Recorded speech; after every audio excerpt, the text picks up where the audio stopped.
Okay, we'll get started. So welcome to, I think we're on day 3 now of the Virtual Wellbeing Festival. So lovely to have you with us today.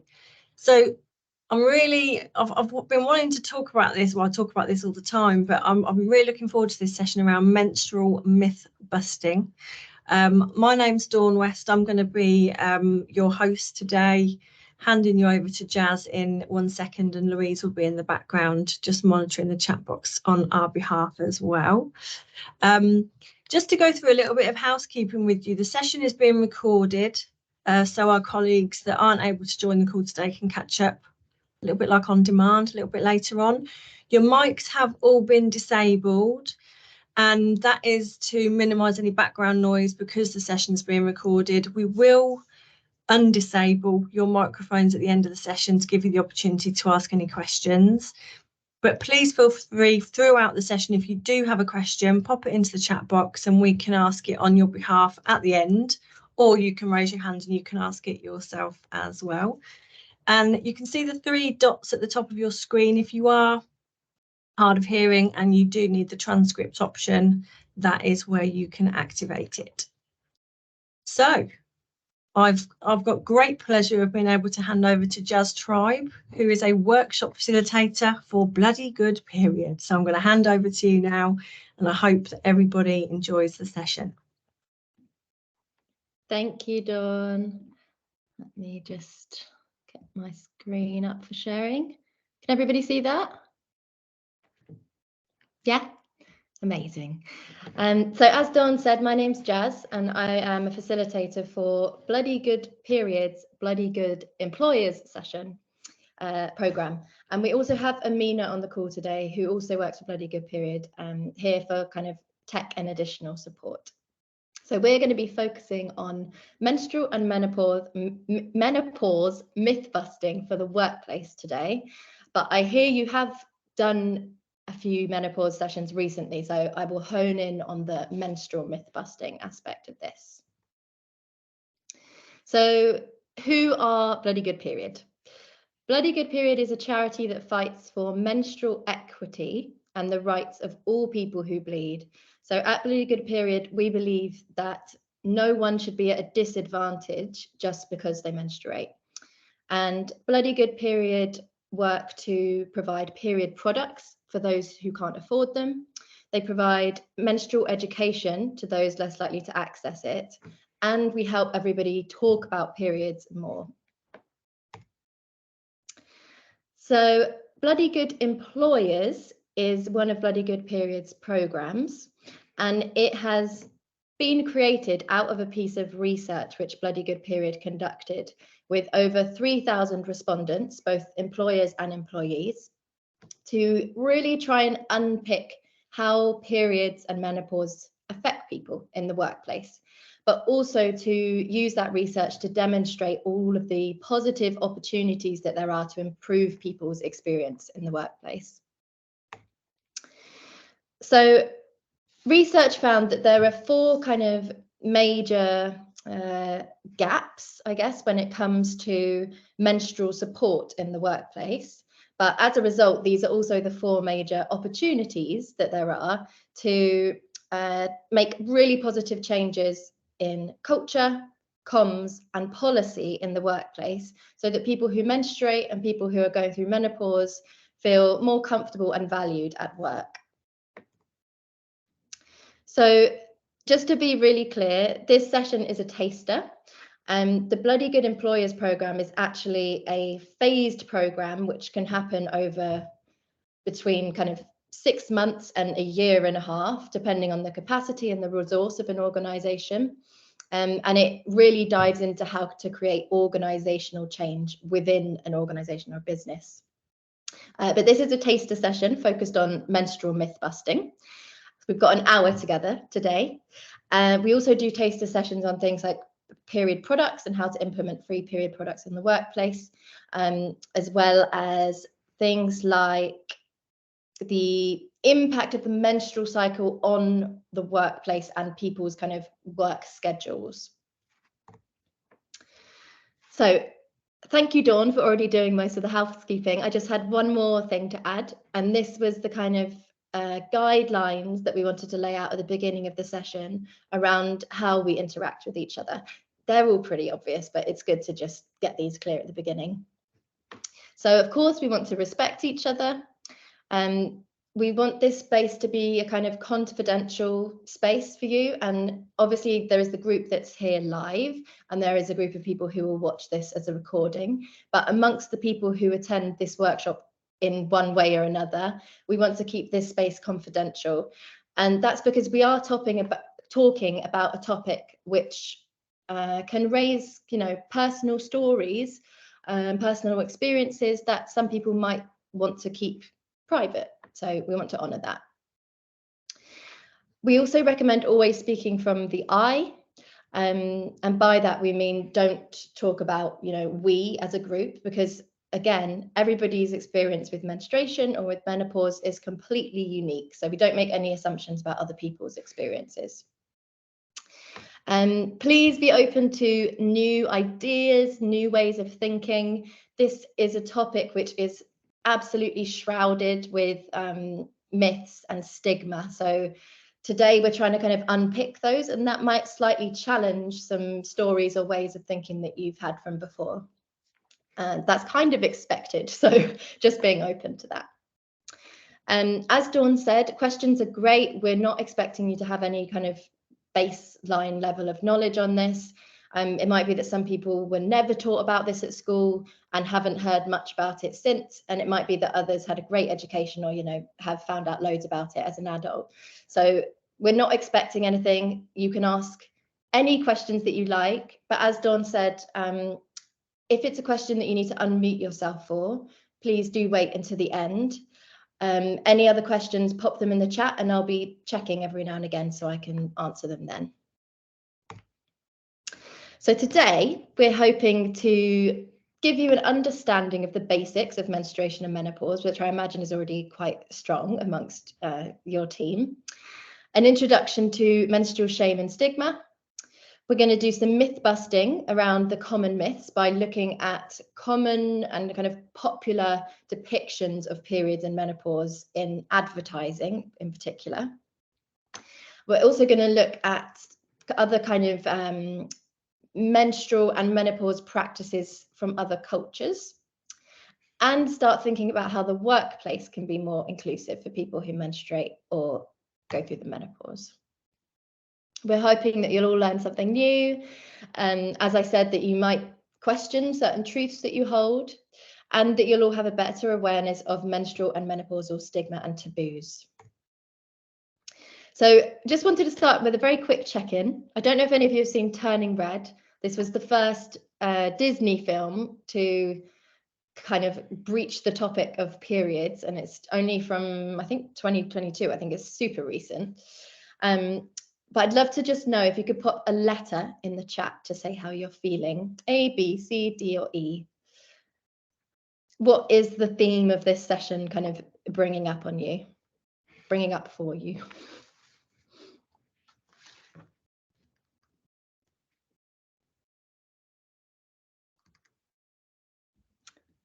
Lots of E's. That's great.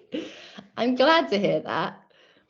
They're literally all E. I think that this is the only session where they've been all E. I'm impressed.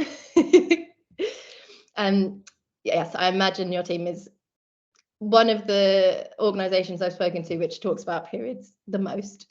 But it is really normal to have a slightly shocked or anxious reaction to this topic too, because of the amount of silence that there has been around periods and menopause historically. But I'm glad you're all feeling excited. Okay, so we're going to start now by diving into language. Language is something which I think lots of us kind of think can be used really flippantly, and we just don't give much thought to it. There's even that saying, sticks and stones will break my bones, but words will never hurt me. But in fact, language has been proven to be absolutely crucial to the way that we perceive the world around us, the way that we interact with the world around us, and the way that therefore we shape the world around us. So in particular with taboo topics, it's really important to examine the language that we're using. So again, if you could just use the chat to chuck in any metaphors, euphemisms, phrases that you've heard to talk about periods or the menopause. I'll give you an example. For B, you could have the blob. For P, painters are in. Those type of things are what I'm after. So if you use the chat, just have a think back to any kind of phrases that you've heard being used for these.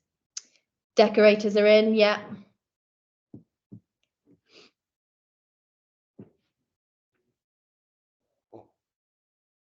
Time of the month. I think that's the most common one I hear. Auntie Flo's in town, yeah. Mother Nature saying hi. Okay, as those come in, I'm going to start to fill in this little table. We've got Aunt Flo, somebody already said that. Code Red. Granny's stuck in traffic. I think this one is actually a French one talking about menopause. I'd never come across that one before. Someone else has said, friend from Redville is visiting. How's the volcano? That is also one from abroad. I can't remember where. There are so many. It's ridiculous. Can anybody kind of have a guess or, yeah, just have a think about what using all of these code words or code phrases implies? You know, what kind of message are we giving when we use secret words about things? Gemma said it adds to shame and stigma. Yeah. Dawn, that it's not okay to talk about it. Yeah, exactly. You know, that it's something that we need to be quiet about, as Louise just said. It's something maybe that we should be embarrassed about. Gives it negative connotations. Thank you, Kamisha. Yeah, so it's just contributing to this feeling that it is something we should not be talking about openly, and you can interpret that in many ways. Either, you know, what Lindsay's just said, that it's really lighthearted and it's something you can joke about, which is not the case for many people, or that it's something negative or embarrassing or dirty or whatever it is. It's not giving good vibes about this topic, is it? Even though lots of these are very silly and do seem lighthearted, there is a kind of subliminal message that we're giving when we use them. So at Bloody Good Period, we love this image on the right here, which is by Hazel Mead. And this image on the right is based on a quote by Maya Schwartz, which says, "Menstruation is the only blood that is not born from violence. Yet it's the one that disgusts you the most." And I think that just speaks volumes, because it's so true. You know, we see in TV series, in movies, on adverts, blood all the time, but in a very violent context, and it's completely normalized. And yet there's this one form of blood which is completely natural and actually part of a healthy body, which for some reason we've created all of this shame and stigma around. So we're just going to run through this table fairly quickly. If questions come up around this, please do pop them in the chat, because this is addressing language which we've probably all used our entire lives. So it can be a bit challenging to think about changing this. So we'll start at the top. So on the left, we recommend avoiding talking about sanitary towels or sanitary protection. In the same way, feminine hygiene. And the reason for this is that the words sanitary and hygiene imply that periods are dirty or that they're unhygienic. When, of course, we know that that's not true. So instead, we recommend just talking about the products that we're talking about. So if it's as a whole, we can talk about period products or menstrual products, period supplies. If we're talking about specific products, use the name of the product, pads, tampons, period pants, whatever it is. Another reason to do this is because it just avoids so much confusion. Think about all of the names that supermarkets use for the period product aisle. And then imagine somebody who's not familiar with all those names trying to find period products. It's kind of ridiculous. So let's be to the point. Let's make sure everyone understands, and let's try to not kind of emphasize this idea that periods are in some way unhygienic. Okay, next one on here is hormonal. So the reason we recommend against using the word hormonal is because there is this historical myth around the idea of the hysterical female who, you know, just can't manage life, who can't be trusted, who is kind of, basically this myth is used to undermine women's authority, their position of power, their ability, by just saying, you know, oh, she must be hormonal, or it's often used in a very jokey context, but it's really undermining what somebody is saying or feeling.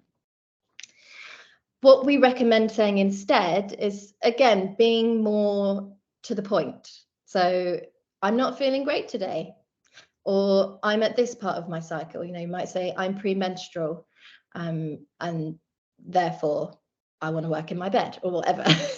Being more specific. And of course, to be more specific about the part of the cycle requires a certain level of cycle awareness, but you can be specific about bodily sensations if you're not particularly aware of the cycle. Okay, then the third one here, this one is pretty obvious, I think. Instead of dismissing period pain or menopause symptoms and saying things like, oh, suck it up, or, you know, it's all just part of being a woman, we recommend being empathetic and using compassion. People who are in pain need help, they need advice, and they might need treatment. And again, by undermining how somebody's feeling, might deprive them of the help that they need because they don't think it's going to be taken seriously. So many people, I'm sure all of you know this, experience severe symptoms with periods and menopause, which could be treated, and they could get advice for, but because they just think it's normal, they don't, and that really affects their life. So yeah, instead of dismissing symptoms, being empathetic, saying something like, oh, I'm sorry, that really sucks, and potentially encouraging them to get advice if you think that that's needed. Okay, and then the final two are around gender. So again, your group are probably aware of this, but in order to have a period or to experience menopause, a person needs to have a uterus, and I guess for that to be kind of functioning healthily. But as well as women and girls normally having a healthy functioning uterus, and of course many women and girls don't have periods and don't experience menopause, there are other genders who have a healthy uterus which can menstruate and experience menopause. So non-binary people, gender fluid people, trans men, they can all also menstruate and go through menopause. And often those groups of people are the ones who have been excluded from accessing education and healthcare.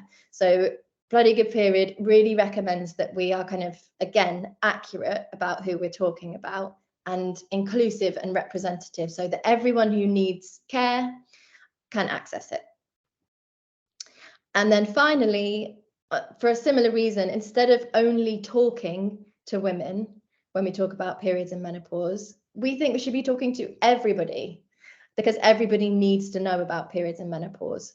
Firstly, you might not know if somebody is experiencing it themselves, but equally, I guarantee that everyone who does not experience periods and menopause will have someone in their life who does. So it's just as useful for them to know about it so that they can support each other. I am checking the chat, by the way, if anybody has any questions whilst we're going along. Okay, we're going to dive into myths now, but first, I'm not sure if your team really needs this, but just in case, we're just going to really briefly whiz over the basics of what is a period and what is menopause. So a period is the basic process of shedding the uterine lining as blood from the vagina when an egg is not fertilized. It's as simple as that. Now, some theories about why we menstruate, because we're not really taught about this at all when it comes to menstruation. So one theory is that periods have evolved to protect us from problematic or dangerous pregnancies. But of course, they are costly to humans because they can be painful, they can have other symptoms that affect our lives, and they can involve substantial blood loss over the reproductive lifetime. And this links on to the next slide about menopause. And you may or may not know that menstruation in the animal kingdom is very, very rare. Only 1.6% of mammals menstruate. So I think it's actually pretty cool that we menstruate. And what is menopause? So menopause is the day that you have not had a period for 12 months after having had regular periods due to insufficient estrogen levels. And in the run up to that day, could be between 1 and 4 years, the person is in perimenopause. And after that day, it is postmenopause. The average age to experience menopause is between 46 and 52 years old. And that is a global average, so across all ethnicities. And then, of course, you can also have a surgical menopause after a hysterectomy as well. So some theories about why we experience menopause. So menopause is even rarer than menstruation. Only 5 mammals are known to go through menopause. And I think, yeah, we're the only, wait, no, where is it? Oh, it's not on here. Yes, it is. Sorry, being blind. We're the only ones that don't live in the ocean. So we're the only land-based mammals who experience menopause. So having the menopause means that we can go on being productive members of the society, but without those health risks associated with the blood loss, so the iron deficiency, without the risks associated with pregnancy and childbirth at an old age. So I think it's pretty cool. It's like a superpower. Unless anyone is really desperate for a break, I'm going to skip past this. Is that okay? Sometimes these sessions are an hour and a half, but because we've got an hour, unless anyone really wants one, I'm going to skip the breaks. But let me know in the chat if anyone wants one. And of course, take care of yourself. Go and get a drink or go to the loo during the session if you need to. Okay, so using the chat again, could you have a think, and then if you're comfortable, share with us how you first learnt about periods or menopause and how it made you feel. Obviously, you can't talk to the person next to you right now.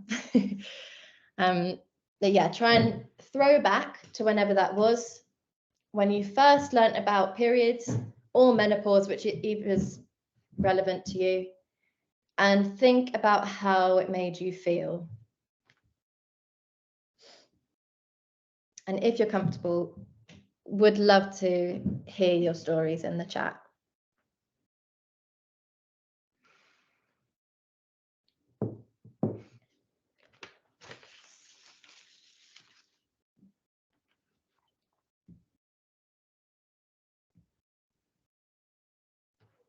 I can tell you mine whilst we're waiting. I actually have a very, very poor memory of learning about periods, which I think says a lot in itself. I think I had a not comprehensive at all education around periods. So it wasn't particularly kind of significant for me.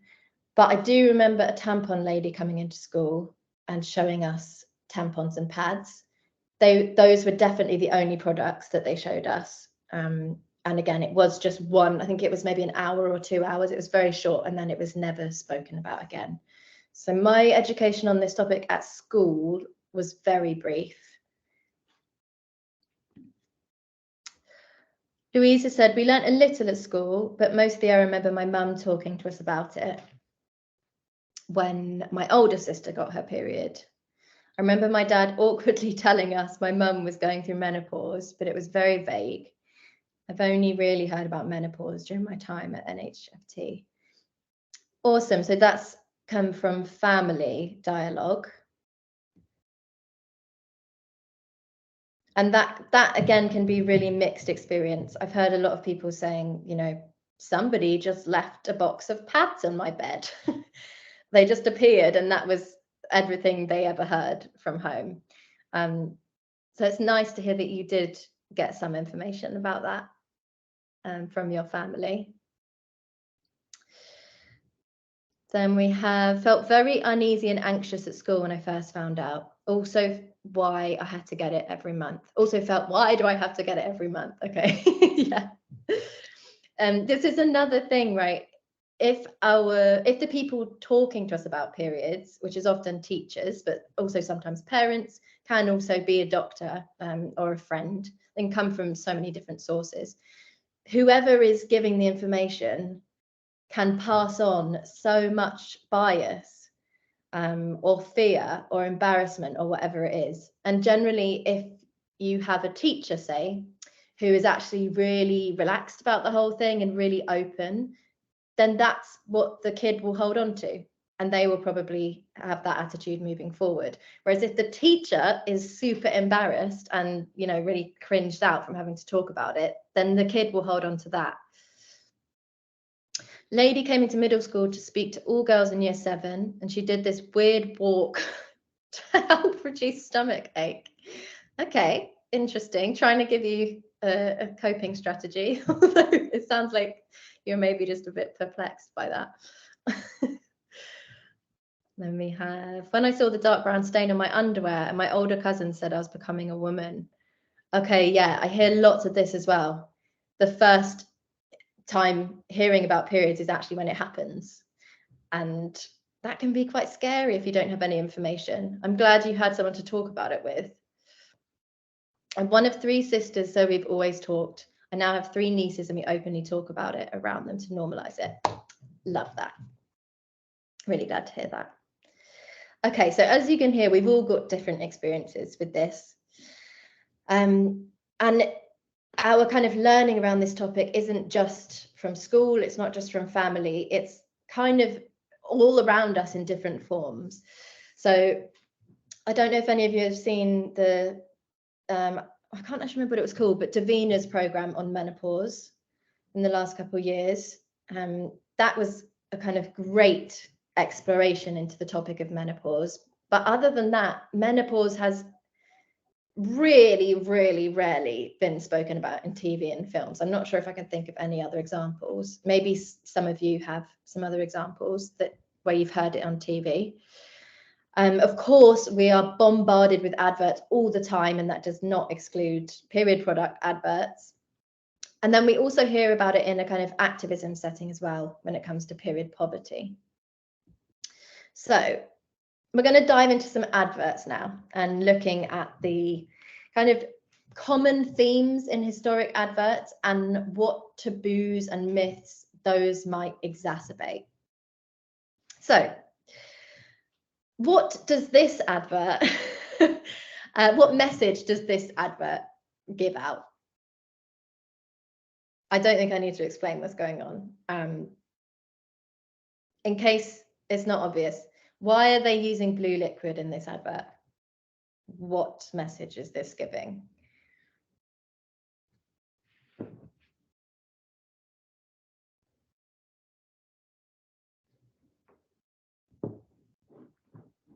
Red is bad. Yeah, red would be too horrifying to show on TV. To see blood is wrong. Yeah, exactly. This is actually really linked to that illustration that we saw before. Kind of implying that blood is horrifying in some way, maybe that it's like dirty or gross, or basically that there's something wrong, inherently wrong with seeing blood. In reality, period blood is of course, something completely healthy and natural. It's not an excretory product like wee or poo that's getting rid of toxins and waste. It's actually a very nutrient-rich fluid. Some of you might have heard that in some places around the world, people actually dilute menstrual blood and give it to plants because it is so rich in useful nutrients for plant growth. It's a mixture of blood, tissue cells, and natural secretions from the vagina and the cervix, and it's not harmful or toxic in any way at all. So luckily, in the last couple of years, I think it was 2019, so 4 years ago, we saw the first advert with red liquid demonstrating absorbency of period products. And it's amazing that adverts are starting to change, but isn't it shocking that it was only 4 years ago that they were using something which actually looks like the product that it's representing? Okay, now looking at this set of adverts, what kind of message do you think these are giving about periods? So the two either side, on the left and on the right, these are quite modern adverts, like within the last year. And the one in the middle, thank goodness, is from the 70s. I hope that that one in the middle would never be allowed to pass ad standards now. But what type of message do you think these adverts are giving?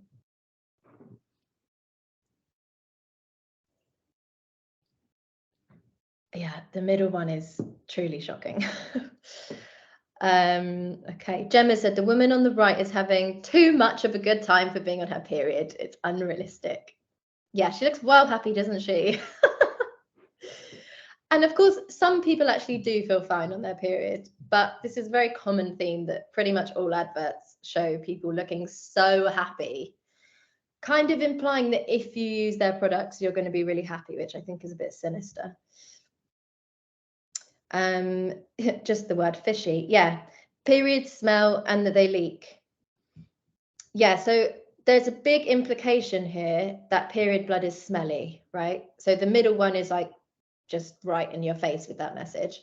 The one on the right just says odor free, implying that that periods have some bad smell that you should be trying to cover up. And then the one on the left, don't know if anyone's noticed, but it says normal. And kind of strangely, normal is actually the smallest pad, whereas normally normal and something would be the one in the middle. But even implying that there is a normal, and that if you're not normal, then you're abnormal in some way, is kind of adding to the shame and stigma around periods.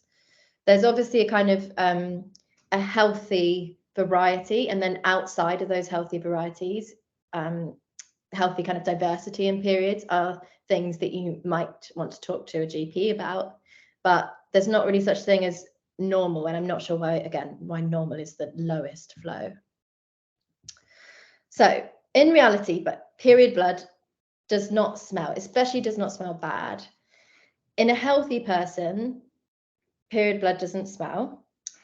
Oxidized blood can smell, and this is basically where if someone is wearing an external product, so a pad or a liner or period pants, when air and oxygen reacts with that blood, that can create a scent. And of course, that, you know, if somebody's uncomfortable about that, you can solve that by just changing the pad more.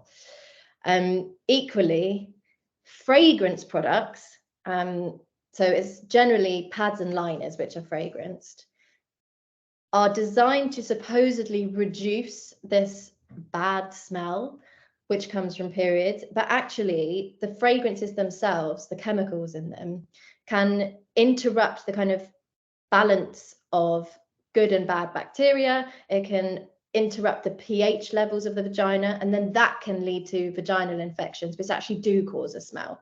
So fragrance products are a con, I'm going to say it.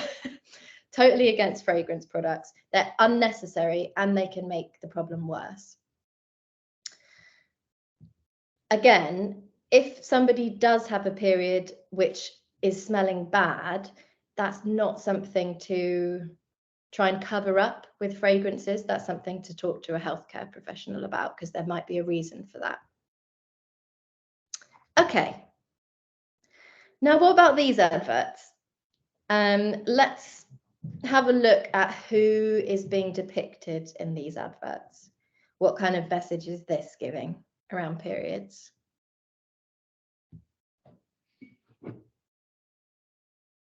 And there's a few points here. Somebody's already touched on one of them.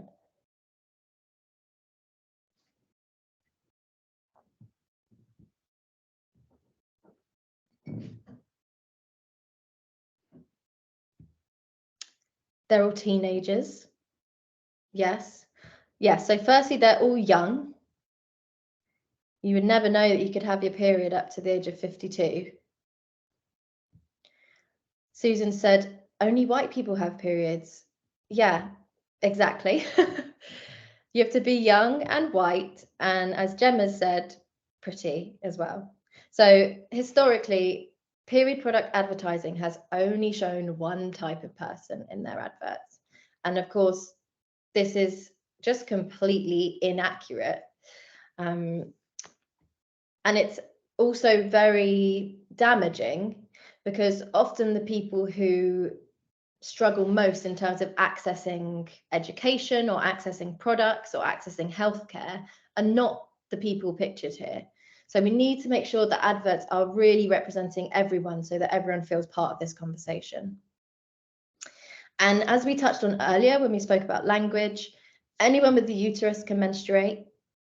So if gender expansive people, non-binary, trans men, etc., can menstruate. Black folks and people of color, why are they not in these adverts? And equally, people with disabilities basically never features in these adverts. And yet we know that they're affected most by poor menstrual health, lack of education, and period poverty. So we need to make sure that this stuff is accessible and representing everyone.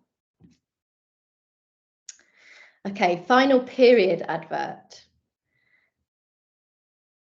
I'm not going to play this just because of time's sake, but I think some of you might have seen this video on the right. This is the This Girl Can advert from a few years ago. It's very kind of like all sorts of different types of women doing different types of exercise.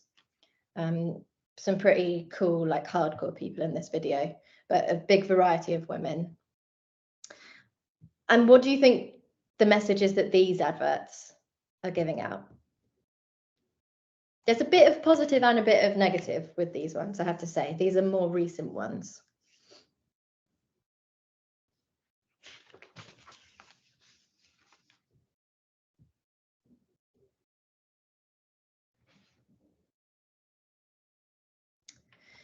That you can still do the things you enjoy when you're on your period. Yeah. Yeah, this is, I would say this is the main theme with these two adverts. And of course, again, this message has its pros and cons because, yes, people should be able to kind of do what they want to do when they're on their period. No one should be limiting somebody else because they're on their period. And of course, we want people to be as comfortable as possible when they're menstruating. And many people can go for a swim or go ice skating or whatever it is when they're on their period. However, we don't want this to be the general message because as we've just had a comment saying, periods aren't an excuse for staying in bed. Yeah, we don't want to kind of exacerbate this idea that periods are something that's used as an excuse to get you out of doing something, because people have very real debilitating symptoms when it comes to their periods. And even if they use an always pad, they're not going to want to go ice skating. Even people who don't have debilitating experiences on their periods, you know, they can do what they want. They might just want to sit on the sofa. So we want to make sure that a wide variety of experiences are representative so that it's more realistic. And this is especially important when there's such a lack of education about periods, because often adverts are where people are absorbing a lot of information. But yes, as somebody mentioned, there is a much better diversity shown in these adverts. So this is definitely a step forward. in advertising. Yeah, so periods affect everyone completely differently. 40% of people with periods experience menstrual pain. I've got 83 experience abdominal cramp, 63 bloating, 61% tiredness. So there's all sorts of symptoms, and people manage them in different ways and choose to live their lives in different ways. And they should be able to do what they want to do when they're menstruating so that they can best look after themselves. Now, there are far less examples of menopause advertisements due to this vast silence around menopause. You know, with periods, there is a lot of money to be made from period products. So there has been silence plus a lot of advertising, which has created lots of stigma. There's even more silence around menopause because there's not a huge market around menopause. But saying that, we did find some old adverts for HRT. These are really quite shocking, I think. Have a read of this. This is from the 1950s. And it's not targeted at people who are experiencing menopause, it's targeted at husbands.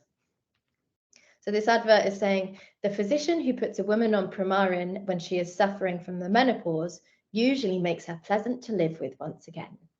It's no easy thing for a man to take the stings and barbs of business life, then to come home to the turmoil of a woman going through the change of life, if she's not on Premarin, that is. It's just madness how kind of, firstly, the priorities, right? This is targeted at men so that their wives aren't like creating discomfort for them when they go home. And creating so much shame and stigma around the menopause. Yeah, I can see everyone is just shocked at how terrible this is.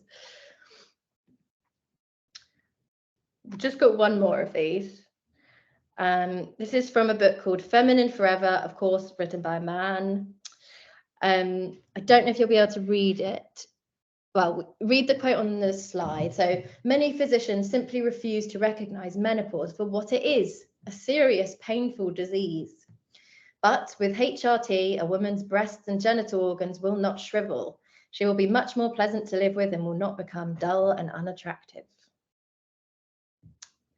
Again, just mortifying now.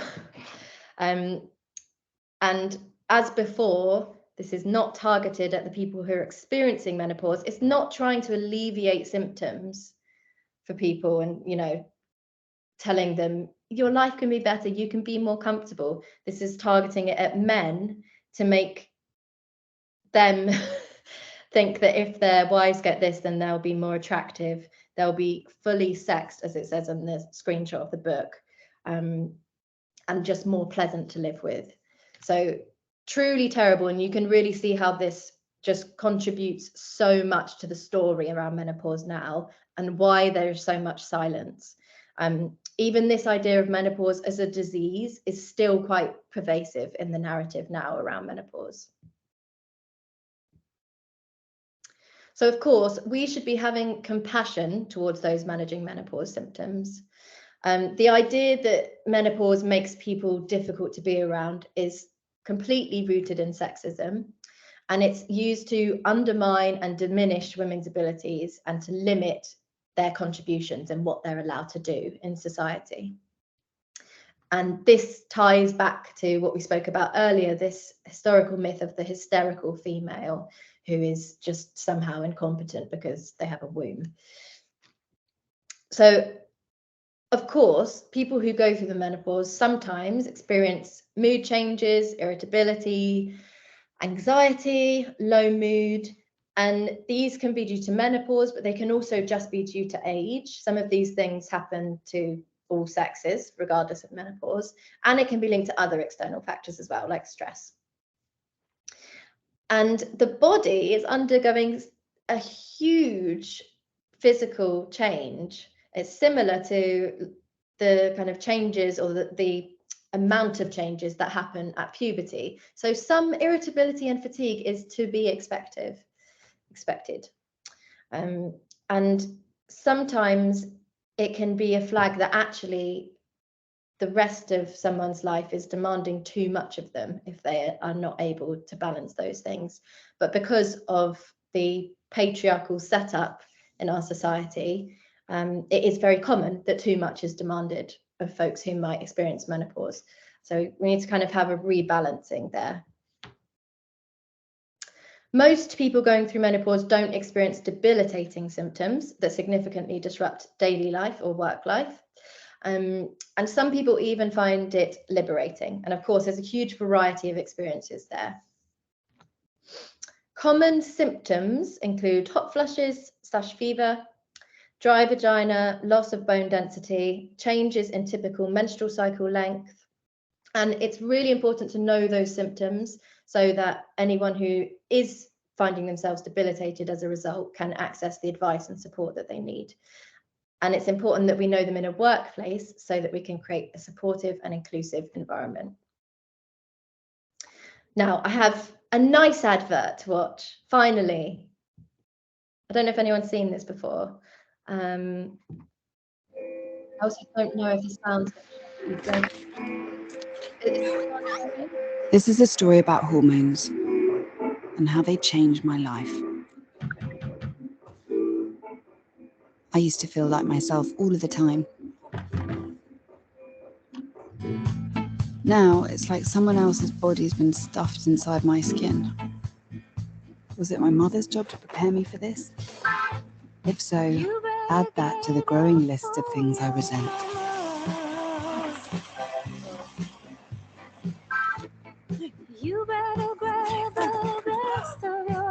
Nobody warns you about this stuff. I know you're ready to get old. The fondness with which you remember sleep. Anyhow.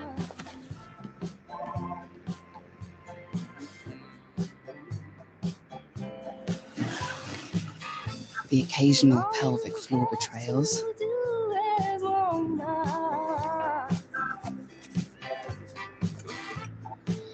The way Kegels become an act of devotion.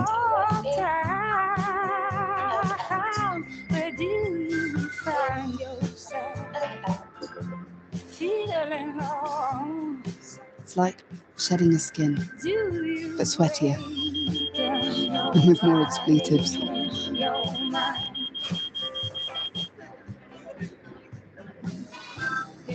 And then it ends, and you're more yourself than you ever were.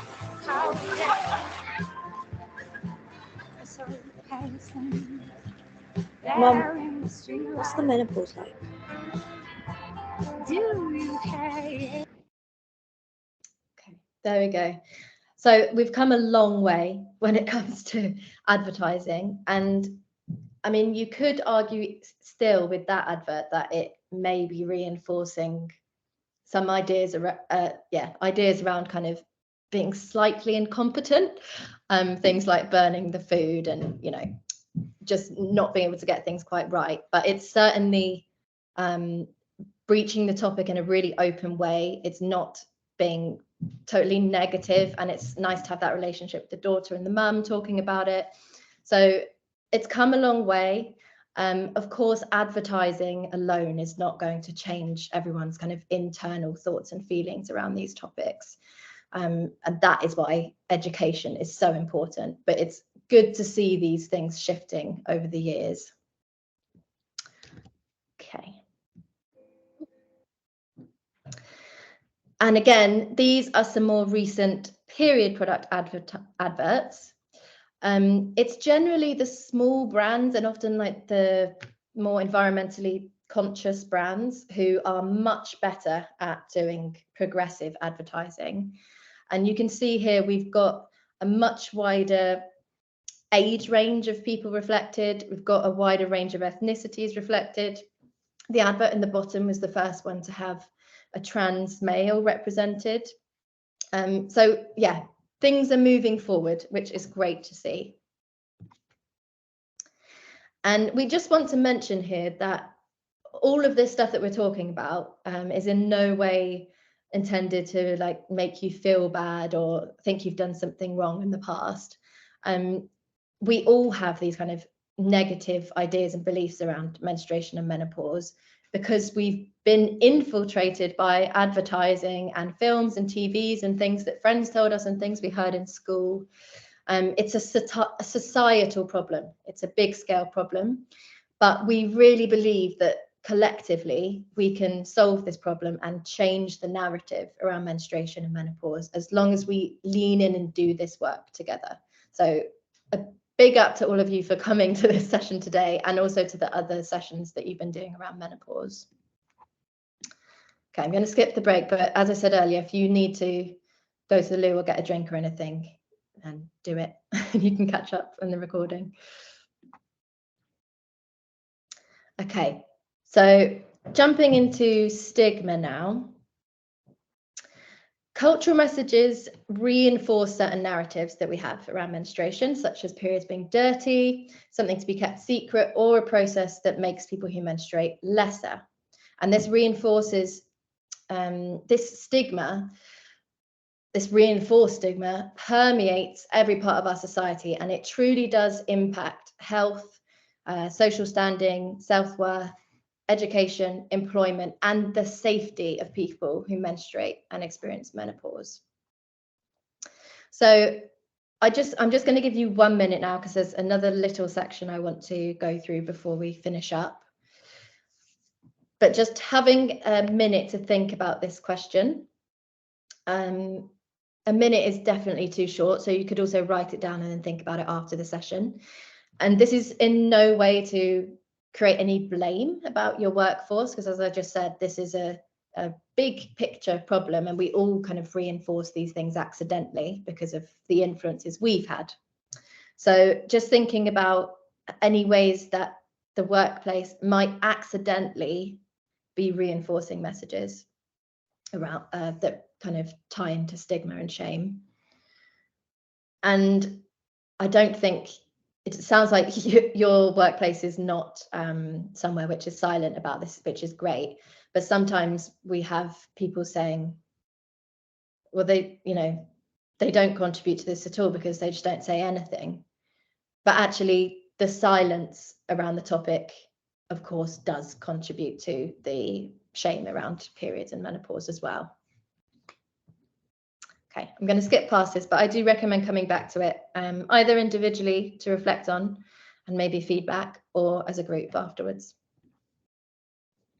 So regardless of what your organisation is doing, the research that Bloody Good Period has done shows that 33% of employees felt it was more professional to not mention menstrual health to their employer, but 63% really wanted their employers to normalise the conversation around periods. 89% of the respondents to the survey have experienced anxiety or stress in the workplace due to their period. That's so high, and yet so many people are not talking about it at all in the workplace. And 25% reported that they've had to take time off due to menstrual health issues. And they felt that that would have impacted their career progression. So it does have a real impact in the workplace when we don't talk about these things and don't have kind of systems in place to help manage staff and people's experiences. Okay, so this is the final bit. I'm going to whiz through as we've only got 5 minutes left, but you can come back to this afterwards. I think we'll send a copy of the slides over, Louise and Dawn, so people can look through it themselves.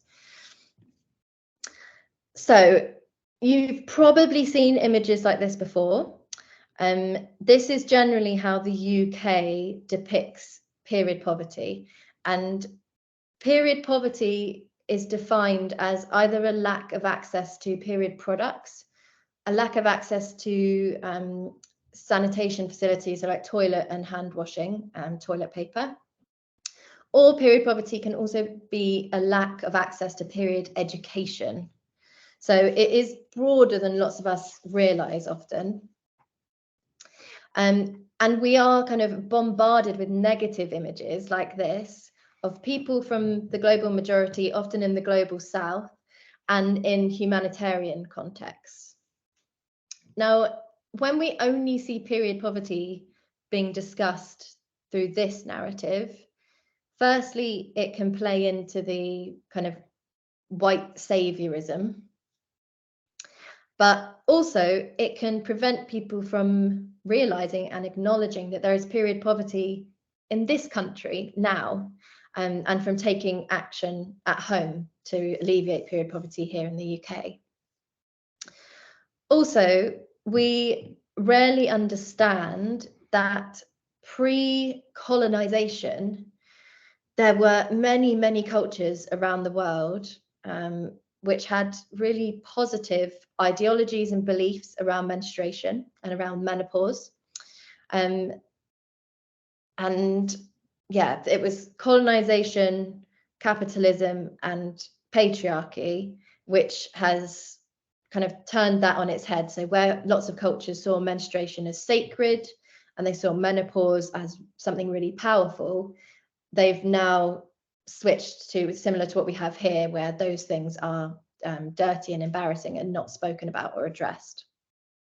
So in this section, we've got examples from a few places around the world of different practices, which we could potentially learn something from. They're definitely really interesting to explore.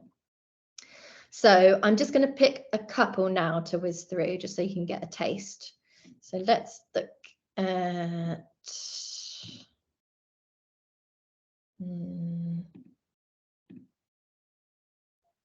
Okay, I love this one. So this is New Zealand pre-colonial era. And I'm going to just play a snippet from this. Period, but that's really different to how it was for our ancestors. When our menstruation arrived, it was something to be celebrated. It was tapu, it had mana, it was special, because it was, you know, it was a direct link to our whakapapa, our mother. This idea of whakapapa, or genealogy, is central to the Māori worldview, and it's reflected in a lot of the language we use. Whenua means both land and placenta. Ukaipo is your home and also means to be nurtured by a mother.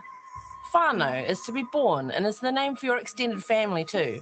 It's all part of what Dr. Rangimaria Rose Pere of Ngaituhoi calls Te Awa Atua, the divine river. The flow of time and the flow of blood through women are one and the same. You know, our tupuna believed that our waifero, our menstrual blood, carried our ancestors. So, you know, everything is returned to the land. Yeah, bleeding straight onto the whenua is a gift. I do know some wahine that still do that today. Right. Just sort of at the beginning, or as sort of the first bleed of every single month?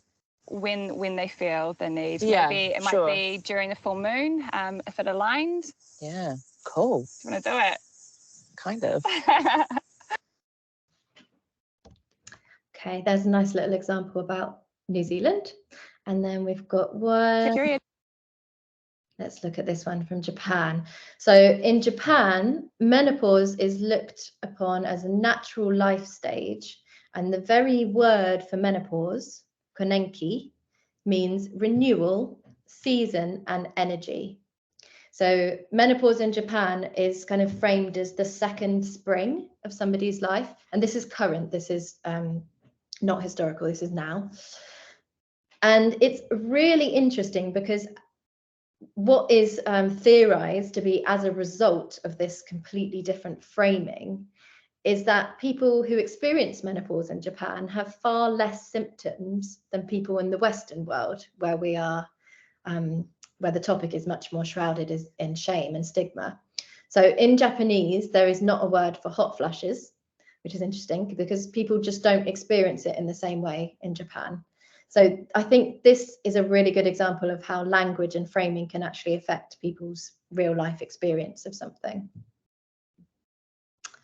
So yeah, you can have a look at these slides afterwards if you're interested in that. I think it's really fascinating. So generally across lots of these places, either pre-colonization or places which weren't colonized and are still connected to kind of historical practices, menstruation has been seen as something spiritual and worth honoring, and as a time for rest, self-reflection, and self-care. When people were menstruating, they were seen as their most powerful and revered. And equally, menopause represented the transformation from the old self into the most powerful versions of ourselves. So a big difference to the way that these topics are now perceived in the Western world. Again, you can have a little think about this afterwards if you like. How might you like to take some of these beliefs or some of these practices into your workplace or even into your kind of personal life, and the way that you view your own period of menstruation or menopause in somebody that you know or live with. And that's us for today. So I think Amina's going to pop a feedback form in the chat. We would really love if you could fill that in. It's only a short form, but it honestly helps us to kind of keep on top of making sure our content is relevant and up to date and people are engaging with it. So we'll really appreciate if you could fill that feedback form in. I hope you've enjoyed the session. I hope you feel like you've learned something, taken something away. Any questions? I know we're at 4 o'clock, but if anyone does want to unmute themselves or ask anything in the chat, I can stay for another 5 minutes and answer any questions. I'll hand back to you, Dawn. Thank you, everyone. Thank you. Such an interesting session. It was brilliant. Thank you. And I still cannot believe those menopause adverts. I know. That's just absolutely amazed me. So there's lots of lovely feedback coming through on the chat, thanking you for an enlightening session, lots of knowledge, so thank you. And what I'd like to do, thank you so much, is just to share another little bit of feedback that we're asking for as well, if that's okay with everybody. What we would like is if you can share your feedback with us. There is a QR code. Just give us your feedback on the sessions that you've seen so far. And also you can find more resources and by going to the Wellbeing Festival and scanning that QR code below as well. You'll be able to find lots of activities and resources to support you. Please get social. Talk to people about what you've loved, what you're looking forward to, using the hashtag VWBF23. This has been one of the highlights for me, so thanks, Jazz. That's been brilliant. And then if you've been affected by any of the information or experiences shared in this video or any others that you've seen, there is some contact information there for you to be able to seek some support. And finally, I just want to say thank you ever so much for everybody for attending. Thank you for all of our colleagues across health and social care, but mostly, Jazz, thank you ever so much for that fantastic session. Thank you.